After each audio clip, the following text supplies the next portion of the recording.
So yes, welcome. You've made it to the final talk where I'll be talking about URLs. So thank you for coming. And before we get going, a little bit about me. So my name is Tim. I am a React and Django developer. I love both. I wish I had more time to contribute to both ecosystems. I work for Juno. We're a freelancer management solution and freelancer marketplace. So if you're a freelancer, check us out. Or if you work with freelancers, check us out. In my spare time, I like to do lots of different things. Most recently, I've really got into bouldering. It's a great sport. I'd recommend it, really friendly community. So enough about me. Why talk about URLs? I mean, you come to DjangoCon to learn how to make the ORM blazingly fast, or to learn about the latest cool thing you can do with AI. Why think about URLs? They're a bit dull, maybe. Well, behind me on the screen, I've got the first two sentences from the URLs page in the Django docs. And this idea that URLs should be clean and usable is really important, because clean and usable URLs provide a better user experience. But I hope to show you that they provide a much better developer experience, and they're less buggy, and there's loads of advantages. And we tend to get really into kind of optimizing for performance and implementing cool features.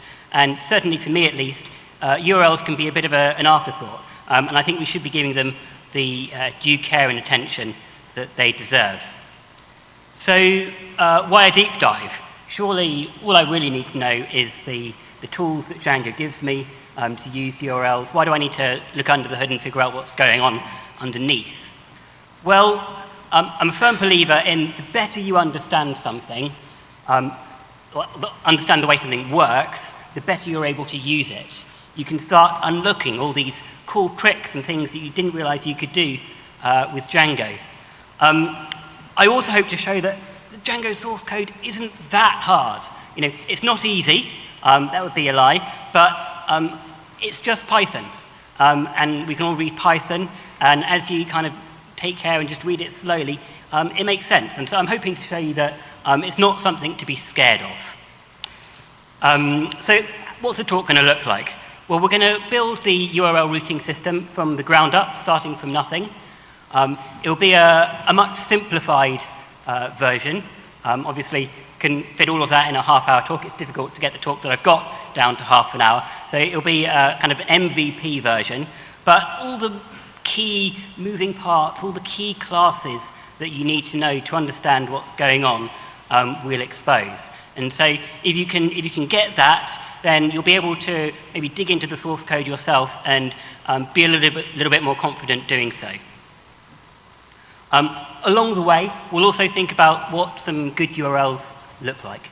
What are some good practices so that we can have clean and usable URLs? So where do we start? Well, when you create a fresh Django project, you have a settings file, and it will have a setting like this, which will point to a module for your URL conf. And your module might look something a little bit like this. It will have a URL patterns, which will be an iterable. And that's basically what an URL conf is. It's a module with a URL patterns where we can search through each of the patterns, and when a request comes along, we can match against each pattern until we get a view, and hopefully we'll then have a view along with some arguments and keyword arguments, and we can do something with that. That's not 100% true what I said about what a URL conf is, but we'll roll with that definition for now. So how does it work? Well, in the base handler, when a request comes along, we want to resolve that request, and the key bits we're going to look at are this line here. So we get a resolver, that's going to return a resolver class that's going to do all of the heavy lifting, and it's got a resolve method, as you might expect. We're not going to spend too much longer in this method, but I think it is worth pausing and observing a few things. Notice what gets passed into that resolve method. It's the request path info. So that's just the bit after your .com and before your query parameters. Last DjangoCon in Edinburgh, during the sprints, I was chatting to someone, and he was saying he really wished there was a method-based kind of URL routing system. So we could route to different views depending on if it was a post or a get. And we can see that's a limitation. We can't do that. I mean, we could subclass lots of things and reconfigure things. It's not impossible, but it's certainly difficult. Likewise, if you go on Stack Overflow, I see lots of questions saying, can I route to different views depending upon what type of user you are? Well, no, we don't have the request. We've just got that path info. Having said that, it is worth noticing here, you can set the URL conf dynamically. So if I wanted to, I could set up some middleware. It might look something like this, and I'll have a separate URLs pile for maybe a maintenance mode where we only show a few views, and that's one thing you can do. And it's just an example of how just being able to read one method, you can understand a few tricks that you didn't realize you could do before, which I think is one of the reasons why it's really worth reading the source code. So let's have a look at this getResolver method. It's nice and simple. It returns a URL resolver class, and that's the thing we're going to build out. So let's get going with that. So we need a class, and we saw that we passed in a URL conf, so we better do that. And we also saw we need a resolve method. So that's a good start. But what was that URL conf? That was a string, right, that pointed to a module. And we need the module itself. So we better get that. Let's add a property. And we can look in the Django source code, and we can see what that property looks like. And there's a few interesting things to notice here. If we have a string, we import the module. Great, that's what we want. But if we don't have a string, we actually just return the object itself. And so our URL conf, we could put anything there. It doesn't have to be a string. It could be an object, so long as it's got the appropriate properties to behave correctly. So now we've got the module. The next thing we need is we need that URL patterns list where we have all the paths. So let's get that, and we can add another property to do that. I'm going to need to zoom out a bit there. That's too small. There we go. And again, there's some surprises here when we look at what happens. We use the getAttribute method to extract the URL patterns from the module. But if it doesn't exist, we fall back to whatever that URL conf module variable is, which means we could have any, even an iterable there. The only thing that we care about is that it's an iterable. And this is just another example of how, reading the source code, we realize we can do a few tricks. So we don't even need to point to a module here. We could define some URLs in a list, set that to our URL conf, and it will work. You're probably not going to want to do that. I think that's a bad idea. And disclaimer to lots of things here. It's an implementation detail. It's not in the docs. So if you're going to read the source code and do some cool tricks, make sure you write some tests so that when when you update Django and something's changed in the implementation details, your project doesn't break. So that's something that's important to remember. But now we've got our URL patterns, which is the key thing we want to do. So now we can start this resolve method. And what does the resolve method need to do? Well, it needs to get a view and some arguments and keyword arguments and return an object. We saw that in the resolve request method. So let's do that. We can add a view, we can add a class that's going to encapsulate all that information, and we'll add this getItem magic method, which just enables us to do this sort of assignment destructuring, which will make things a bit easier later on. But all this really is a class that's going to encapsulate the information we want to get when we've resolved the URL. And now we can do some actual resolving. So we're going to iterate through our URL patterns. But what are our URL patterns? Well, they look something like this normally. And we've got these path functions. So what do those path functions return? Well, if we look in the source code, we'll see they return another class called URL pattern. So let's build up that class. And this class is going to be responsible for matching a pattern and returning a resolver match method. So it's a simple method. I've just put in a dummy function there for the time being, and we either resolve and return a resolver match, or we return none. And then if we go back to the URL resolver class, well, all we need to do is iterate through each of those URL patterns. We can see if it resolves. If it does, we return the match. Otherwise, we raise a 404. So we've got a really minimal sort of MVP URL resolver there. We can also put in some extra bits. We can make a list of all the patterns that we've tried, which will be useful for the debug 404 page when you've got debug on. And so here we've got the building blocks of our URL kind of system. We've got the resolver, which stores a list of patterns. Then we've got the patterns, which are responsible for returning a match back to the resolver. And we've got the match object itself.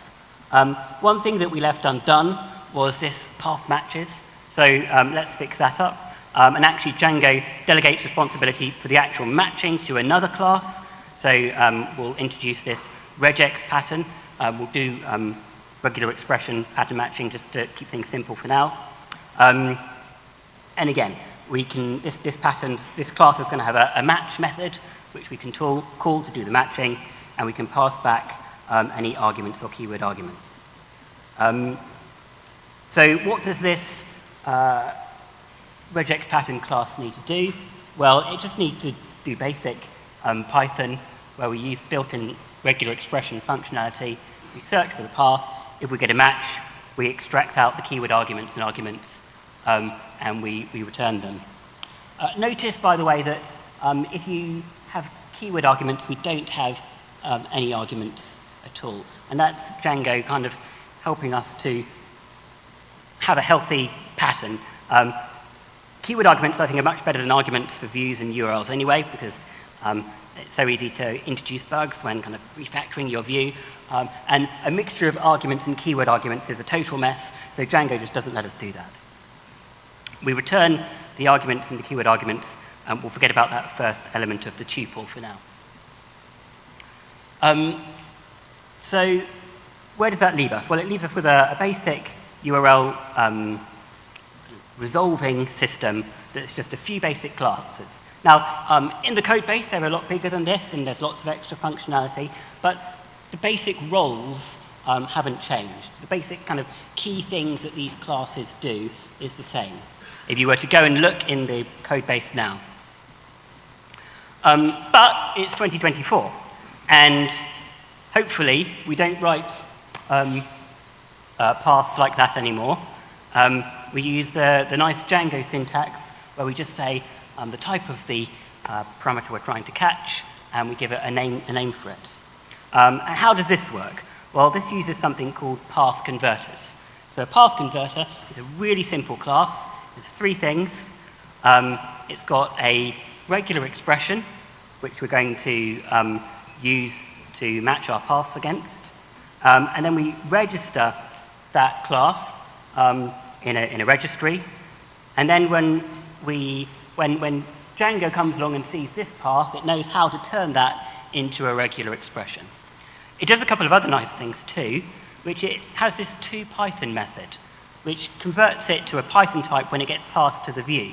So with your old regular expression pattern matching, you're always going to get strings being passed forward to your view, and then in your view, you're going to have to maybe pass those strings a little bit to get to the right types, which is a load of boilerplate we don't want. And so with these path converters, we can do that outside of the view to keep our views clean. And the URL is going to do the reverse for when you're calling a reverse function. So I think path converters are really cool. They're easy to write. More importantly, they're easy to read, which is really, really key. When you've got a urls.py with 50 different paths, being able to easily see what they're all doing is important. They keep your views clean, and who doesn't want clean views? You can write your own. They're really easy. Just an example here. So here's a date converter. We write a regular expression for what a date in a URL might look like, and we write a method to convert that string into a date, and then we register it. We register the path converter, and we give the kind of prefix we want before the colon to kind of match the path converter to the path. And then instead of writing this, we can write this, which is much nicer, much cleaner. So path converters are really cool.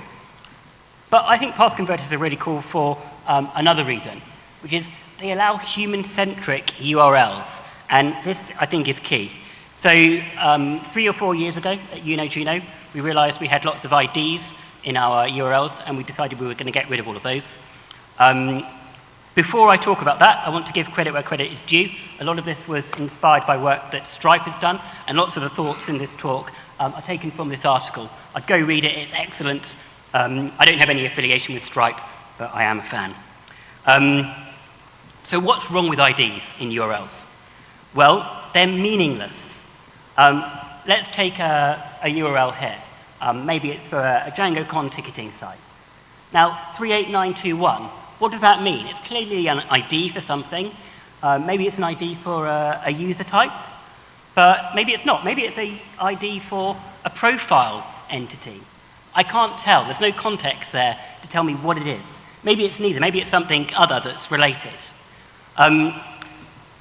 They're sequential, which opens you up to all kinds of enumeration attacks. So let's say I've got a site and I upload some content, and I see my content has a number in the URL 784. And I say, well, I wonder what happens if I change that number to 783. And all of a sudden I can see somebody else's content that another user has uploaded that I shouldn't be seeing. And there's all kinds of attacks like that. Obviously, you're going to have your permission set up, and hopefully that's not going to happen. But, accidents happen, and we should design our URLs in a fashion that steers us away from those accidents. They're easily scrapable. Even if you do have all of your authorization and authentication and permissions all really locked down, you've got a secure site, they still leak information.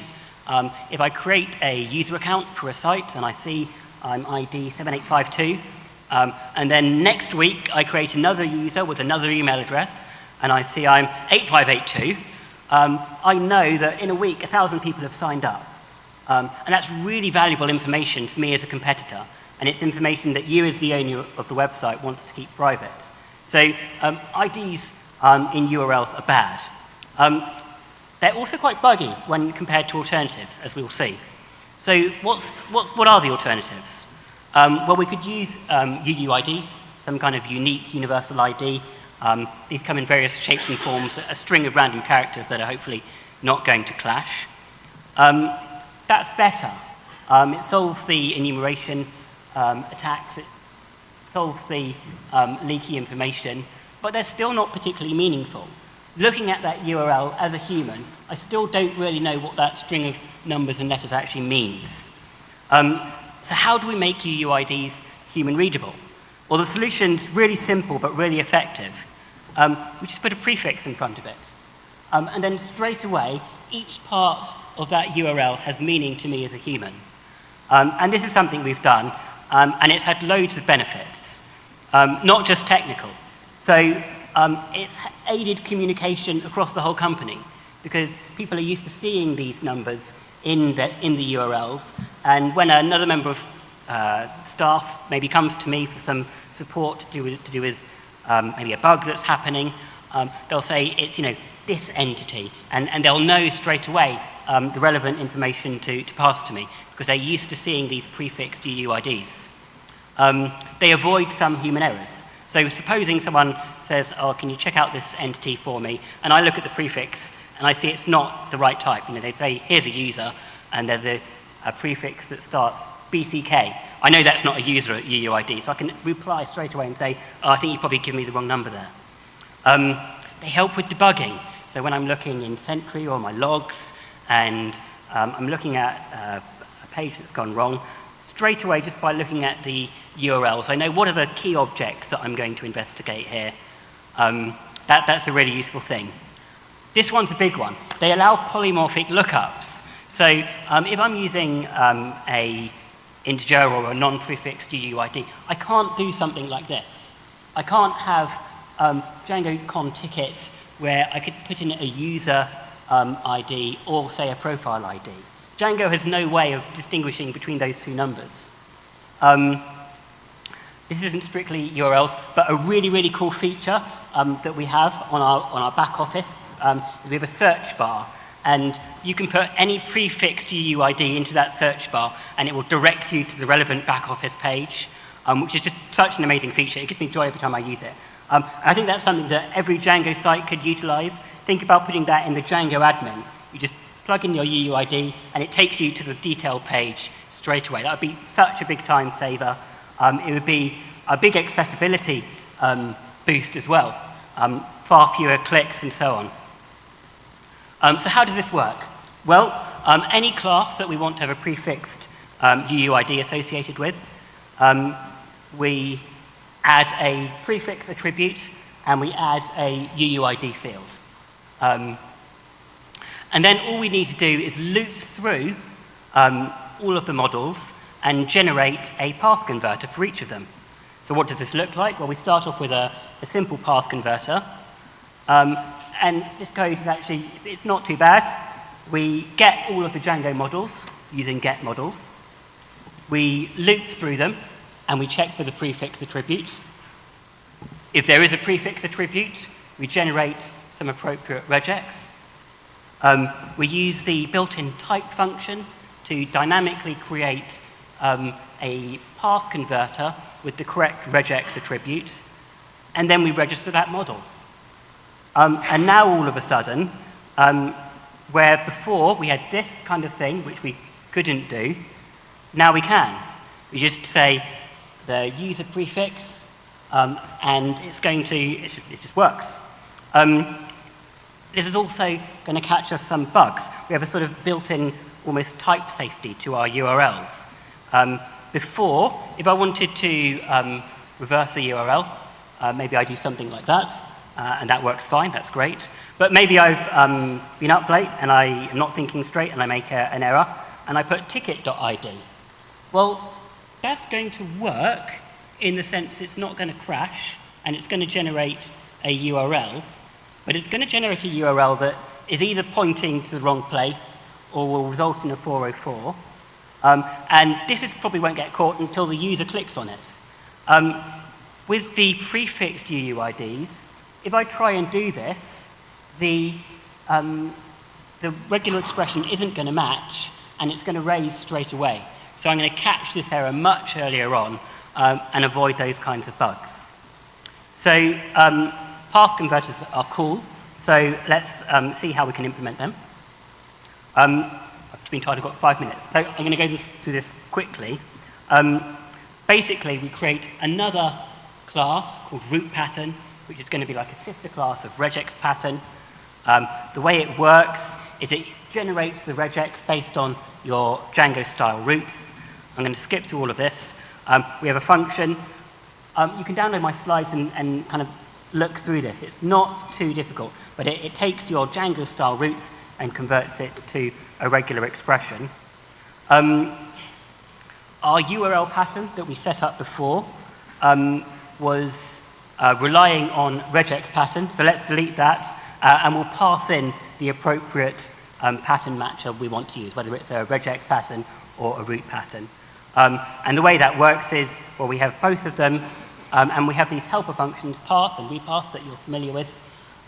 And all we're doing there is we're saying, okay, use a root pattern or use a regex pattern. We instantiate it, we pass it into our URL pattern, and everything works as before. So what next? Well, I think with just those basic building blocks, we can do some cool things. So here is a ticket. It's actually an open ticket if you go to the Django work that needs being done. Backtracking URL resolver, and the basic idea that's being asked for is when you get to a view, is it possible to say, oh, actually, I don't want this view, and go back into the URL resolution process? Now, there are arguments for and against this. I think it's probably a bad idea, but we could do something similar if we really, really wanted to. So let's subclass our root pattern, and that match method, we could stick all the additional logic we want in there. And so if we have some use case where we really want to actually add some little bit of extra checking once we've matched a path, we can do so. And then all we need to do is pass that to the path function that we had before. And we've got a system where we can do that if we want to. This isn't something I've done before, but I think all new Django projects, I'm going to start with this, and I'm going to re-export path rather than using Django's built-in one. Why? Well, there's a check method in the root class that Django utilizes to do URL checks. There's a check method in the URL pattern as well, which is useful. And so I can write my own checks, which is super helpful. Maybe I want to make sure that, it's a large company, I want to make sure people aren't accidentally adding in IDs. So I can search for anything that looks a little bit like an ID. So maybe there's an underscore ID in the parameter name, and I see they're using an integer. And I can put up a friendly warning to say, check out our docs, this is a better way to do things. And so I think starting projects like this is a really useful thing to do. I'm not going to have time to talk about includes. I apologize for that. But the basic idea is that as well as URL patterns, we can put URL resolvers themselves in this list. That's what an include is essentially going to do. And we can update the resolve method so that it becomes recursive. And we have a tree of URL resolvers and URL patterns. And that's how we can include submodules, as you all know how we do. So where does that leave us? There are a few examples that I wanted to include, but I knew I wouldn't have time for. And I used to be a maths teacher before I was a developer. And old habits die hard, so I'm going to leave you with some homework. All of these things are things that I think are useful for most Django sites. They're things that I think you should be able to do with just a basic understanding of what the major building blocks are. And they enable you to kind of ship with more confidence. So see if you can have a go. Dig into the source code. It's not as bad as it might look at first. Thank you for listening.